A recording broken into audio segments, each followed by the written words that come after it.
नमस्कार भाइयों, कैसे हैं आप लोग। उम्मीद करता हूं अच्छे ही होंगे। एक भाई का मेरे पास मैसेज आता है और वो मुझे बता रहे हैं, भाई मैं पिछले 60 दिन से ब्रह्मचर्य का पालन कर रहा था। अभी हाल ही में मेरा ब्रह्मचर्य टूट गया। तो भाई उसमें पीला कलर का कुछ पदार्थ निकल रहा है, जैसे कि पीला कलर का। तो क्या ये सड़ गया है? यानी कि जब हम ब्रह्मचर्य का पालन करते हैं तो उसके बाद काफी परीक्षाएं हमारे से होती हैं, जैसे कि गंदे विचार आना, कुछ चीजें दिख जाए तो फिर ट्रिगर होना, बार बार उन विचारों में खो जाना। इसके चलते कुछ चीजें ऐसी उतार चढ़ाव चलता है ब्रह्मचर्य में, क्योंकि इतना आसान रास्ता नहीं होता। अब थोड़े समय बाद जब हम किसी कारणवश जैसे करते हैं कि यार इजोकुलेशन कर रहे हैं, यानी कि हमने मास्टरबेट कर लिया, तो उसमें जो है कई बार तो बहुत ज्यादा अधिकता, यानी कि बहुत ज्यादा होगा, या फिर बार बार करने की इच्छा उठना, या एक चीज बताएगी कि वीर्य सड़ गया, पीला कलर का आना। ये क्या है, ये क्या दिक्कत है? और ये आज नहीं, मैं काफी समय से ये चीजों को नोटिस कर रहा हूं कि भाई काफी भाई है ना, ये लोग ये चीजें फेस कर रहे हैं वो। तो इसका सोल्यूशन क्या है? ये क्या, वीर्य को जब हम स्टोर करते हैं अपने अंदर, एक रक्षा कर रहे हैं हम वीर्य की, उसका संचय वो कर रहे हैं, उसकी रक्षा मतलब हम एक प्रकार से उसको जमा कर रहे हैं, तो क्या वो सड़ जाता है? और अगर वो सड़ जाता है तो उसको निकालना जरूरी है या नहीं? यानी कि इसका अगर हम इसको समझें अच्छे से तो इसका लेना देना वीर्य वेग से है। ठीक है, तो मैंने वीर्य वेग के बारे में पहले ही बताया है और ये काफी लोगों को समझ में आया और नहीं भी आया, क्योंकि इतनी आसानी से ये चीज समझ में नहीं आती।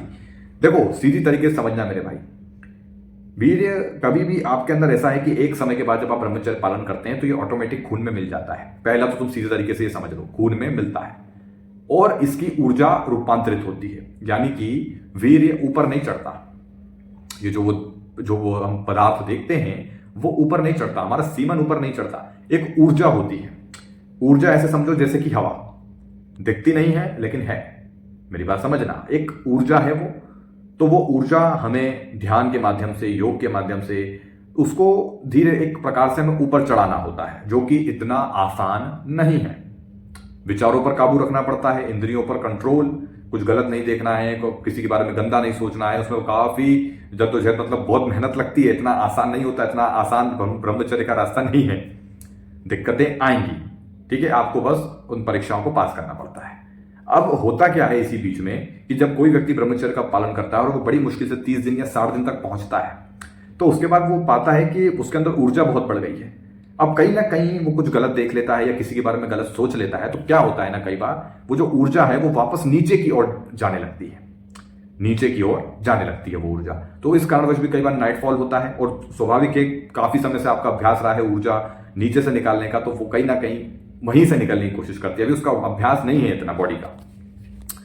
तो ऐसे समझो कि कोई जब गंदा विचार या कुछ भी गलत हमको ऐसा सताता है, या कुछ हम गलत देख रहे हैं, या हम जानबूझ के देख रहे हैं, जैसे कि मेरे हाथ में मोबाइल फोन है, ठीक है, अब मैं जानता हूं कि मैं ब्रह्मचर्य पालन कर रहा हूं, लेकिन मैं जानबूझ के अपने मोबाइल पे कुछ ना कुछ टच कर रहा हूं और स्क्रॉलिंग कर रहा हूं और कुछ देखने की कोशिश कर रहा हूं, तो ये ब्रह्मचर्य नहीं कहलाएगा, ये गलत है। फिर होता क्या है, हमारे अंदर वो वासना बढ़ती है, एक प्रकार से इच्छाएं बढ़ती जाती है और वीर्य का दमन होने लगता है, यानी कि वीर्य का वेग बनने लगता है। एक प्रकार से हम उसको यानी कि जबरदस्ती रोकने की कोशिश कर रहे हैं, जो कि बिल्कुल गलत है।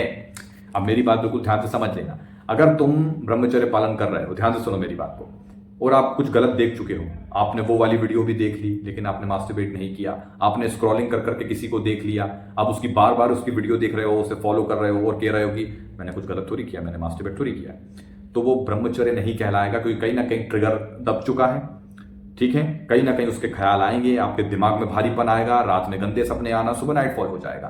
ठीक है, और ये कहीं ना कहीं ऊर्जा नीचे की तरफ हो जाएगी। हो सकता है आप इसी बीच योग और प्राणायाम भी कर रहे हो, लेकिन आपका मन नहीं लगेगा, कहीं ना कहीं आंख जब आप बंद करोगे तो उसी छवि, जिस छवि को देख के आप अट्रैक्ट हो रहे हो, वही छवि आपके दिमाग में आएगी। तो इससे ऊर्जा ऊपर नहीं चढ़ेगी, नीचे जाएगी।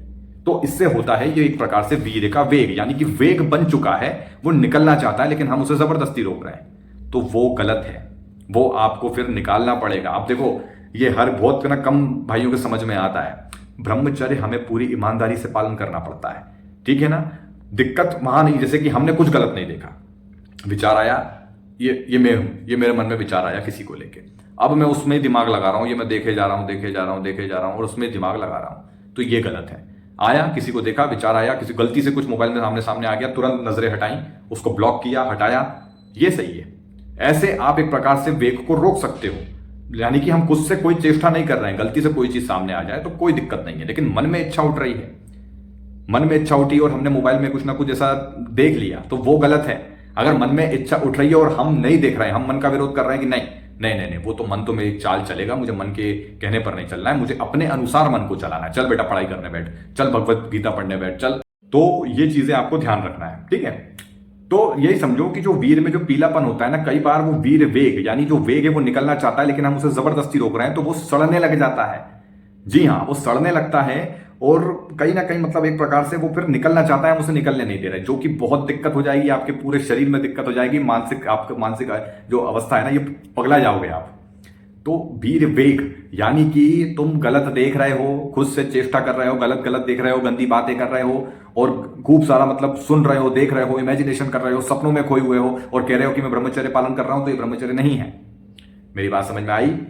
खुद से कोई चेष्टा मत करो, मन कह रहा है देखने को, हम नहीं देखेंगे, खुद से कोई चेष्टा नहीं करना है, उसको रोकना नहीं है, ठीक है। पर खुद से कोई चेष्टा मत करो, बस आप ब्रह्मचर्य कर रहे हो, मन में गंदे विचार आ रहे हैं, आप इग्नोर करो कि मैं सिर्फ ब्रह्मचर्य का हूं, मैं भटकूंगा नहीं, मेरा एक लक्ष्य है, बस उस लक्ष्य पर ध्यान दूंगा, ब्रह्मचर्य पालन करता चलूंगा, नए नए अभ्यास बनाऊंगा, ऊर्जा ऊपर की ओर चढ़ेगी और वीर जो है स्वाभाविक तरीके से खून में मिल जाएगा। बस होता क्या है कि ये मार्ग इतना आसान नहीं होता, कठिनाइयां पल पल पे आती हैं। सारा ब्रह्मचर्य जो तन से ज्यादा मन पर आधारित है, मन को काबू करना हंसी खेल नहीं है, क्योंकि जिसने मन पे काबू कर लिया उसने दुनिया जीत ली साहब, वो देवता से कम नहीं है वो व्यक्ति। मेरी बात ध्यान रखना। और जितना हम उसे सोचते हैं ना कि बहुत आसान है, ये आसान नहीं होता। बस ध्यान रखो, खुद से कोई चेष्टा मत करो, गलती से कुछ सामने आ जाता है इग्नोर करो, अपना अध्यात्म अपना भगवान इष्ट का नाम लो, समर्पित रहो उनके प्रति, वो ठीक है। समझ रहे हो? वासना बढ़ रही है, आप गलत सलत देख रहे हो और सोच रहे हो कि वीर थोड़ी निकल रहा है, लेकिन ऊर्जा नीचे की तरफ ही है, तो वो नाइटफॉल के दौरान और कहीं ना कहीं वहां रुकी हुई है। आप बाथरूम करने जाएंगे तो उसमें भी निकलेगी, फेस आएगा एक झाग टाइप, ऐसा भी होगा।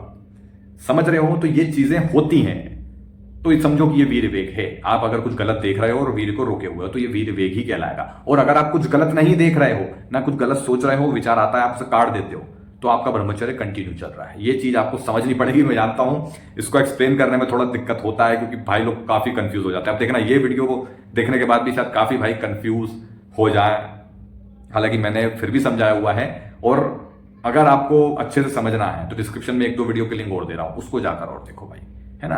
क्योंकि मैं बस यही कहूंगा, वीर को वेग को, जो वेग है जो निकलना चाहता है उसको निकाल दो और फिर से नई शुरुआत करो। अगर तुम्हें लग रहा है कि नहीं यार मेरे पास बहुत गंदे गंदे विचार आ रहे हैं, बहुत है, माइंड मेरा हैवी हो रहा है, मैं चाह कर भी काबू नहीं कर पा रहा हूं, मैंने वो चीज देख ली थी, वो देख लिया था, वो देख लिया था, उसके प्रति मेरा बहुत गंदा गंदा विचार आ रहा है, तो फिर आपको जो है वो ऊर्जा को निकालना होगा और फिर से नए तरीके से शुरुआत करनी होगी। मेरी बात समझना। अब आप कितना समझे कमेंट में बताओ मेरे भाई, क्योंकि इसको थोड़ा एक्सप्लेन करना फिर भी मैं अपनी तरफ से बेस्ट देता हूं। उम्मीद करता हूं आपको समझ में आया होगा। बताइए फिर, कमेंट करिए। चलिए मिलते हैं अगले वीडियो में। धन्यवाद।